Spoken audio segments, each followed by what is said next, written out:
Boxing. Ask anyone who's never trained, and they'll tell you power comes from the shoulder, maybe the arm if they've watched enough movies. Ask someone who's actually spent time in a gym, and they'll recite the opposite almost by reflex. Power comes from the hips, from the legs, not the arm. That part isn't the myth. It isn't addition. It's sequencing. The legs drive first. The hips translate that force upward, and the arm's only job is to stay loose enough not to block the energy already moving through it. Break that sequence, even slightly, even by tensing the shoulder a fraction of a second too early, and you get a punch that still looks identical from the outside, but lands like a shove instead of a detonation. Here's the second one, and it's the one that gets people hurt in sparring. The jab gets sold as the safe punch, the one you throw to keep distance without committing. But a jab thrown correctly still drives off the ground and involves real weight transfer. It's not just an arm flick. The difference is it fires and resets fast, without the full hip turn straight, right? Depends on. A fighter who's only ever drilled a jab as a rangefinder freezes for a split second after throwing it. And that half second of stillness is exactly when a sharp counterpuncher already knows to fire back. And then there's the guard itself. The high guard looks like armor. Both gloves up, chin tucked, nothing getting through. It's often taught as a beginner's safety net. What it actually does is trade your peripheral vision for chin protection, which works fine against punches you can predict and fails badly against angles you can't see coming until they've already landed. The fighters who get caught clean aren't usually the ones with their hands down. They're the ones whose hands were up the whole time, watching a door that was never the one that opened.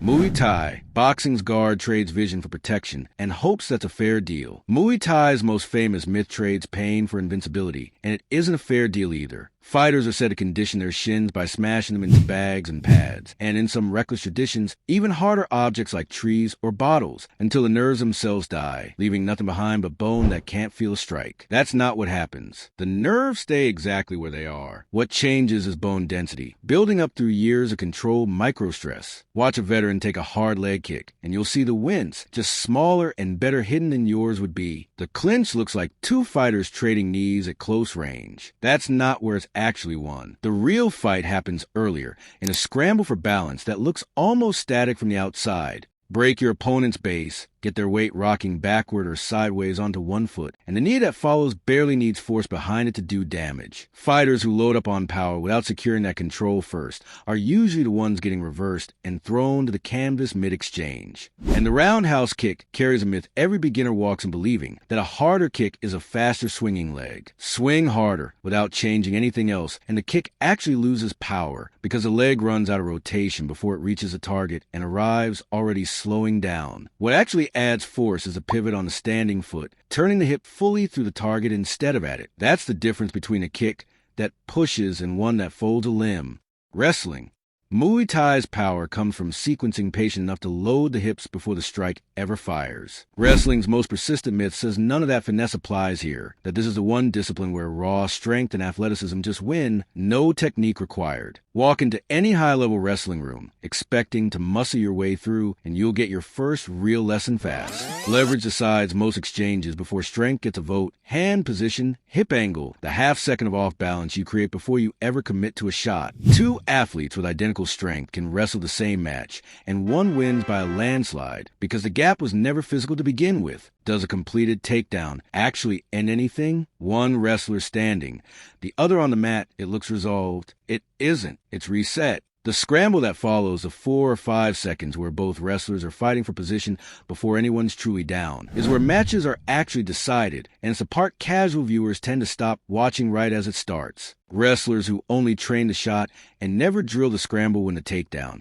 and lose the position seconds later. And then there's the gas tank. Wrestlers have a reputation for never getting tired, like their bodies simply run on a different fuel than everyone else's. They don't. What they train, specifically and relentlessly, is output under oxygen debt, the ability to keep generating force while badly out of breath, which is a trainable skill wrestling places an unusually high demand on. Put an untrained athlete through the same 6-minute pace, and their technique starts falling apart fast. A wrestler's doesn't, not because the exhaustion isn't real, but because the technique was drilled to survive it. Brazilian Jiu-Jitsu. Wrestling trains the body to keep working when the lungs are screaming. BJJ's biggest myth claims you barely need a body at all, that on the ground, a smaller, weaker practitioner beats a bigger one basically every time. Pure technique over mass. It's not that simple, and anyone who's rolled with a strong beginner already knows it. Technique buys you options strength doesn't have. It doesn't cancel strength out. A skilled lighter grappler controls angles and timing a stronger one can't feel coming. But strength still tips scrambles, still slows submissions half a second longer than they should take.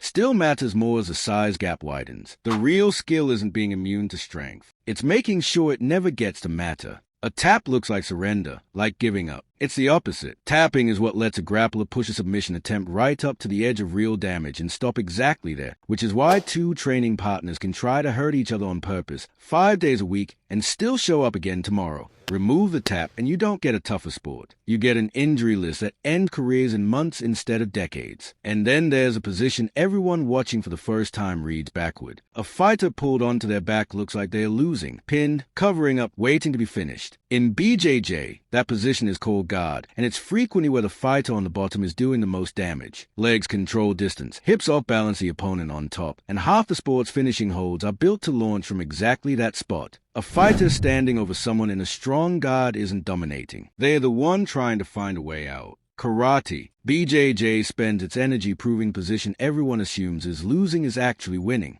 Karate has the opposite problem. The position everyone assumes is fighting ready usually isn't. Deep, low stances get taught early and photographed constantly, presented as a foundation of real power. In an actual exchange, most of them barely survive. A stance sunk that low trades mobility for a rooted base that only pays off if the opponent obliges by pushing straight into it. Real opponents move, and a fighter glued to the floor can't chase an angle fast enough to use the power that stance was supposed to generate. The deep stance isn't wrong. It's a training tool mistaken for a fighting position. Board-breaking demonstrations get treated as proof of bone-crushing power, the kind of strike that would end a fight instantly. Breaking a board rewards something else entirely. Precise timing and a strike aimed to travel slightly past the target surface, not through the air toward it. A board never flinches, never shifts its weight, never tries to get out of the way. That's not a smaller version of fight-ending power. It's an entirely different skill, and it's being tested against something that can't fight back. And the kiai, that sharp shout thrown behind a strike, gets dismissed by outsiders as theater, noise for the cameras. It's not decoration. Forcing air out sharply on impact tightens a core at the exact moment a strike lands,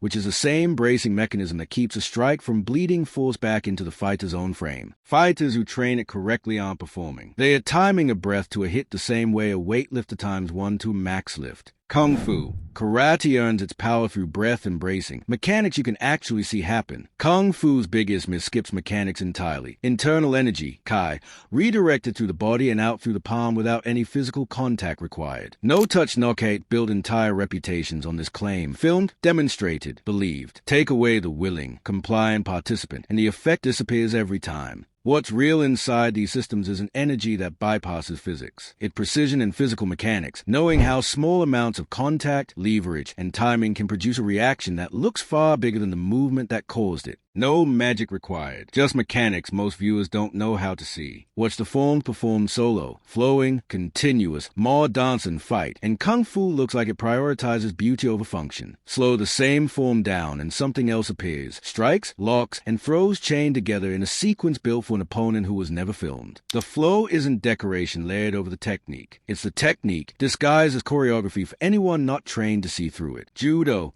Kung Fu hides real technique behind something that looks like performance. Judo has the opposite reputation problem. It looks so clean, so refereed, so Olympic, that people assume the danger got engineered out of it. It didn't. The myth says judo is safe grappling, mat wrestling with better manners. What actually decides most judo matches is off-balancing an opponent hard enough to throw their full body weight into the ground. And that's not a gentler version of getting hurt. It's a different risk profile entirely. Less about grinding joint damage, more about the split second a fall goes wrong. Fighters who train it seriously respect the throw more than the pin, not less. You watch a big throw and assume pure strength did it. One athlete physically lifting and launching another. At a high level, you'd be wrong. The setup is a fight for grip and angle that happens second before the throw even starts. And by the time the opponent's weight actually leaves the ground, their own momentum is doing most of the work. A judoka who waits for the strength window instead of creating the angle first is usually the one getting thrown, not throwing. Taekwondo. Judo proved that a sport engineer for the Olympics still carries real risk underneath the manners. Taekwondo's myth runs the other direction, that all that speed and spinning adds up to less power than it should. Style over substance, points over damage. A well well-timed kick from a trained Taekwondo athlete generates real, fight-ending force. And the speed isn't decoration competing with power. It's a delivery system for it. Speed gives the opponent less time to see, react to, and prepare for the strike, which is exactly why so many finishes come from kicks nobody saw building. The constant motion raises a different question for anyone watching for the first time. High kicks, footwork that never stops, feints that never fully commit. Next to a boxer's tight guard, it can look almost undisciplined. It isn't. Every one of those feints is managing range against an opponent whose legs reach farther than most fighters ever train against. Stand still at Taekwondo range, and you're already losing before anything lands. The movement isn't flash. It's the only way to survive that distance at all. And the belt system carries a myth that follows every traditional art, but lands hardest here, where color and rank get treated as public proof of skill. A black belt doesn't mean invincible, and it was never supposed to. It marks the point where real training actually starts, once the basics stop needing conscious thought, and the athlete finally has room to refine what they've built. An Olympic sport, a graded belt, a scored point system, every marker built to prove Taekwondo is legitimate, and not one of them was ever built to prove it's mistake-free. That's the thread running under every art on this list, from the loaded punch to the last belt. The myths didn't survive because these arts were fake. They survived because even the most legitimate systems